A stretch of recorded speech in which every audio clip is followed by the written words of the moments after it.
হর হর মহাদেব। কেমন আছেন সকলে? আশা করি ভালো আছেন। তো ভিডিওর থাম্বনেল দেখেই বুঝে গেছেন যে আজকের ভিডিওটা ঠিক কী নিয়ে হতে চলেছে। একদিন ওঙ্কারেশ্বরে। তো এটা প্রথমেই বলে রাখি, বড় কোনো ইউটিউবারের ভিডিও নয় যে আপনারা ড্রোনের ভিউ পাবেন। আমি আমার জার্নিটাকেই আমার মতন করে আপনাদের সাথে শেয়ার করেছি। তো আমরা জার্নি শুরু করেছিলাম বর্ধমান থেকে সিপ্রা এক্সপ্রেসে, যেটা হাওড়ার থেকে ছাড়ে। তো সিপ্রা এক্সপ্রেসের সবথেকে একটা ভালো জিনিস যেটা দেখলাম, বাথরুমগুলো কিন্তু খুব ক্লিন হয়। আর যারা উজ্জয়ন যাচ্ছেন বা যাওয়ার প্ল্যান করছেন তারা কিন্তু সিপ্রা এক্সপ্রেসেই যাবেন, কারণ হাওড়া থেকে উজ্জয়ন একমাত্র সিপ্রা এক্সপ্রেসই যায়। আমরা যেদিন জার্নিটা করেছিলাম একাদশী ছিল, সেই জন্যে আমরা আমাদের ফলাহার করতে করতে গিয়েছিলাম।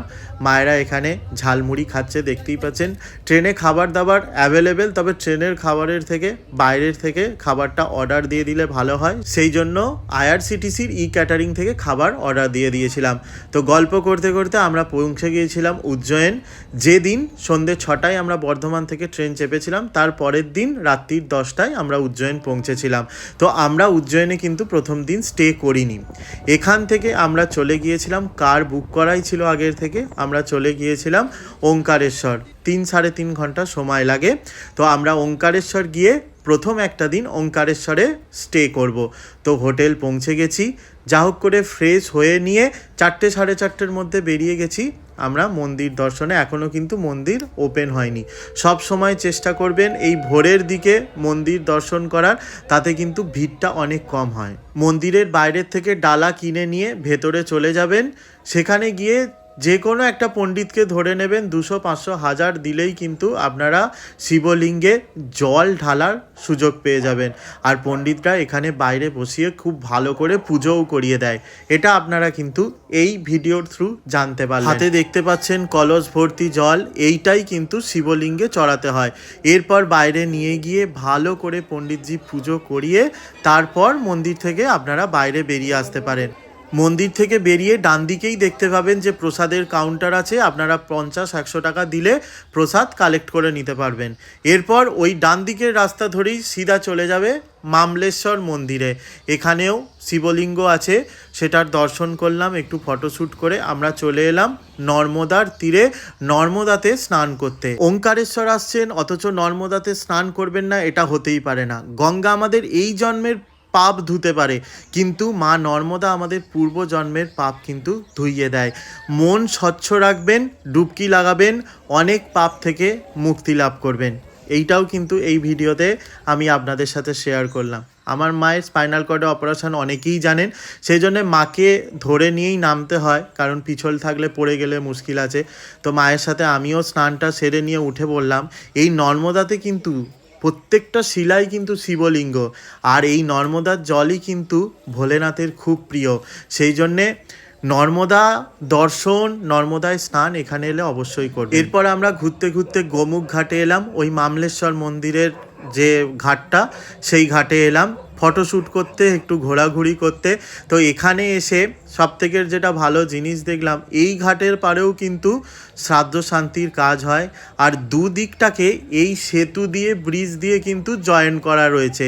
এপার থেকে ওপার ওই ব্রিজের সাহায্যে যাওয়া যায়। আর এটা যেটা দেখছেন, এটা নর্মদার বিয়ে দেওয়া হচ্ছে। ওপার থেকে কাপড় এই পার পর্যন্ত আসে, আরও নানান রিচুয়ালস থাকে যেটা নর্মদাতে হয়। এরপর আমরা চলে এলাম গজানন আশ্রমে। এটা হচ্ছে মন্দিরের আশ্রম। এখানে আপনারা স্টে করতে পারবেন, অনলাইনে বুকিং করতে পারবেন। এখানে আপনারা যারা স্টে করছেন, এখানে কিন্তু মন্দিরের যে খাবারটা, ভোগটা, এটা কিন্তু আপনারা ফ্রিতে পেয়ে যাবেন। এটাও কিন্তু আপনারা জানলেন এই ভিডিওর থেকে। যারা গজানন আশ্রমে থাকছেন না, তবে কি তারা মন্দিরের ভোগ খেতে পাবেন না? পাবেন। গজানন আশ্রম থেকে একটু এগিয়ে গিয়ে বাঁ দিকে একটা গলি যাচ্ছে, সেই গলিটা দিয়ে চলে যাবেন, পেয়ে যাবেন ওঙ্কারেশ্বরের যে প্রসাদালয়, সেটা। এখানে মাত্র 30 টাকায় কুপন। আমরা অনেক দেরিতে এসেছিলাম বলে সেরম কিছু পাইনি, শুধু ডাল, ভাত, সবজি আর রুটিটা পেয়েছিলাম। নিচে যে ওয়েবসাইটটা দেখতে পাচ্ছেন, এটাতেই কিন্তু আপনারা মন্দিরের রুম বুক করতে পারেন। তো আমি সব সময় চেষ্টা করি মন্দিরে যে কোনো জায়গায় ঘুরতে এসে মন্দিরের ভোগ প্রসাদ গ্রহণ করার। এটাতে আমার মনে খুব শান্তি লাগে। আপনারাও কি আছেন এরম কেউ? অবশ্যই কমেন্ট করে জানাবেন। এরপর ওই মটকা কুলফি খেলাম, খেতে হেভি ছিল। তারপর একটু রেস্ট করে নিয়ে আবার সন্ধেবেলা চলে গেলাম সন্ধ্যা আরতি দেখতে। মায়েরা এই গোমুখ ঘাটের সাইডে ছিল আর আমরা মন্দিরের সাইডে চলে গিয়েছিলাম। দুদিকেই আরতি হয়, কিন্তু মন্দিরের দিকে মন্দিরের ট্রাস্ট বা গভর্নমেন্টের আন্ডারে আরতিটা হয়, খুব ভালো হয়। তো সবাই মিলে আমার সাথে আরতিটা আগে এনজয় করুন।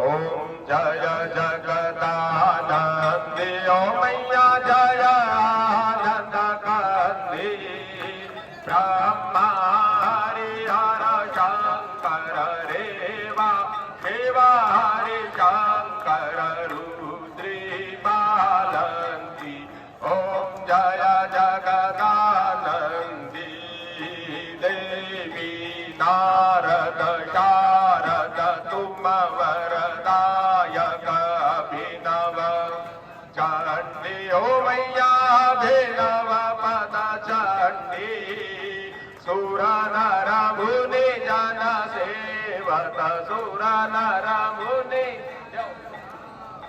शारद पदवंती ओम जय जगदानंदी दलरमती तोड़ी दान तोड़ी दान तोड़ी दान तुड़ाड़ा तुड़ाड़ा तुड़ाड़ा रमती सुरवंती ओम जय जगदानंदी देवी सकल भुवन पराप विराज ओम जय जगदानंदी मैया जी को कंचन थाल विराजत अगर कपूरवती मैया अगर कपूरवती वत कोटि रतन ज्योति ओम जय जगदानंदी मैया जी की आरती देवा हर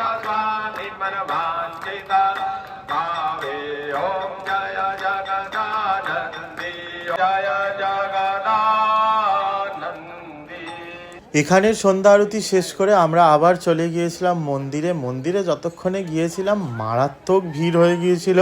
মন্দিরের যে রাত্রিরের যে শয়নের আগে দর্শনটা, সেটা কিন্তু আপনারা 8:30 9টা পর্যন্ত দেখতে পাবেন। এটা অবশ্যই দেখার চেষ্টা করবেন। যত ভিড় হোক যাই হোক, দর্শনটা করে মনের মধ্যে কিন্তু আলাদাই একটা শান্তি অনুভব করবেন। আমরা দর্শন সেরেই চলে গিয়েছিলাম হোটেলে।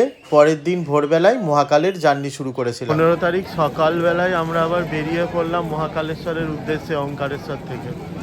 সকালের রাস্তাটা দেখুন, সকালেই ওঙ্কারেশ্বরের একদম ভিড়। নর্মদায় চান করতে যাওয়ার ভিড়টা বিশাল। কেটে গেল একটা দিন ওঙ্কারেশ্বরে। এরপর আমরা এখান থেকে চলে যাব মহাকাল দর্শনে। দেখা হচ্ছে নেক্সট ভিডিওতে। ততক্ষণ পর্যন্ত সকলে সুস্থ থাকুন, ভালো থাকুন। আর এই সব ভিডিও দেখার জন্য অবশ্যই আনফিল্টার্ড সুতন্দ্রকে ফলো করে দিন।